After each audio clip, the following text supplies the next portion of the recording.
Bismillahirrahmanirrahim. Ketemu lagi dengan Air Bambu Habibur Rahman. Sahabat-sahabat semua, bahwa air bambu Habibur Rahman ini memang natural, alami ya. Karena dari alam, kemudian juga tidak ada istilah efek samping, tidak ada istilah kadaluarsa, dan tidak ada istilah overdosis. Kemudian selain alami, ini juga adalah ilmiah. Kita sudah melalui izin Dinas Kesehatan, juga insya Allah kita sudah MUI halal dari Provinsi Jawa Barat. Dan juga ini ilahiyah, kenapa? Karena tidak ada unsur syirik, khurafat, ya, jampe-jampe dan yang lainnya. Untuk pertemuan kali ini adalah kenapa Kang Adang, bahwa air bambu ini tidak langsung utuh dari bambu, ya, seperti halnya pada episode berikut sebelumnya.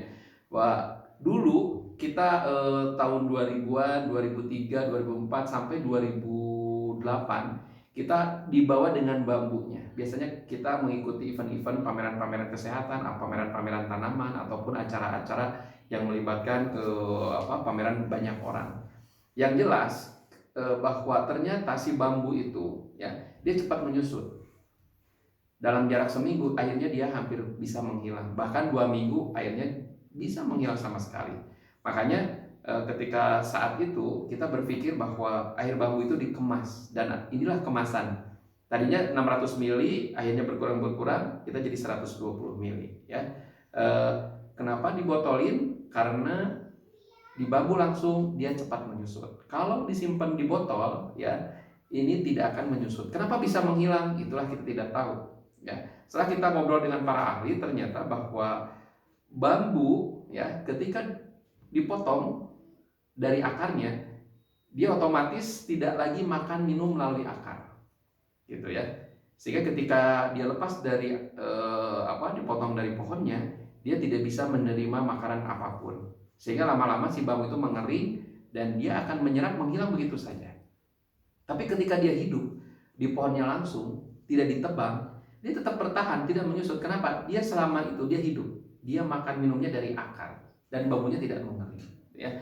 Makanya kita dialihkan yang tadinya dari bambu, ruas-ruas bambu itu kita potong semua dan kita masukkan ke dalam botol, dan dalam botol ini dia tidak akan menyusut. Bahkan hasil penelitian uji laboratorium itu yang sudah dikemas, gitu ya, karena minimal 5 liter kita uji lab dan itu ada hasilnya, gitu ya.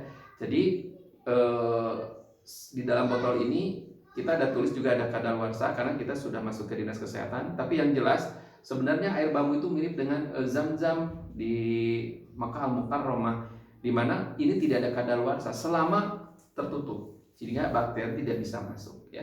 Jadi sekali lagi air bambu ini dikemas dalam botol ini supaya tidak ada penyusutan. Kemudian juga Anda bisa minum air bambu sehari 3 botol. Misalkan pas bangun tidur Anda minum 1 botol, berdoa dulu, ya, bismillah dulu sesuai keyakinan Anda masing-masing. Kalau Anda hafal doa-doa Rasulullah, silahkan baca. Kalau nggak hafal, pakai bahasa apapun, yang penting kita meminta kepada Allah Subhanahu wa Ta'ala kesembuhan. Jadi pas bangun tidur minum 1 botol, kalau bisa langsung dihabiskan saja, ya. Tahan dulu kalau bisa dalam jarak 60 detik baru ditelan. Karena ketika bangun tidur itu enzim pangkal itu betul-betul maksimal ketika pas bangun tidur. Yang kedua, Anda bisa diminumnya ketika siang hari setelah pada sholat duhur, dan yang terakhir Anda bisa diminumnya ketika menjelang tidur. Jadi sehari bisa 3 botol, pagi, subuh, siang, malam. Atau bagi Anda yang kebetulan waktu itu misalkan harus dioperasi dalam 3 hari lagi, misalkan ada masalah di usus buntu, ada masalah di batu ginjal, atau ada masalah apapun, sehari itu bisa 1 dus isi 6 botol, ya. Jadi semakin banyak diminum, dia akan mempercepat proses penyembuhan dan insya Allah tidak ada overdosis. Saya pernah sehari minum hampir 2 liter, ya, minum air bambu, tidak overdosis, karena air bambu itu bukan obat. Seperti kita minum air putih biasa aja, ya. Sehari mau seberapa banyak pun tidak akan isi kadaluarsa. Tapi saya punya anak usia 2 hari baru lahir, ketika itu dia melek, pilek, ya. Itu dikasih 2 sendok oleh istri saya, langsung berhenti pileknya dalam jarak 4 menit. Jadi bayi saja yang baru lahir aman, ya, apalagi yang sudah dewasa. Jadi siapapun yang minumnya dari usia hamil muda, dari 1 bulan sampai pas mau melahirkan, membantu proses persalinan, ya, karena tenaga berlimpah dan proses persalinan lebih mudah.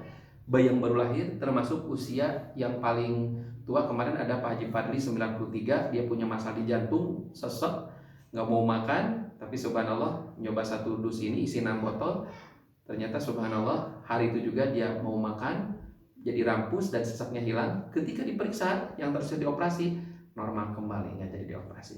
Itu mungkin pertemuan kali ini. Terima kasih. Assalamualaikum warahmatullahi wabarakatuh.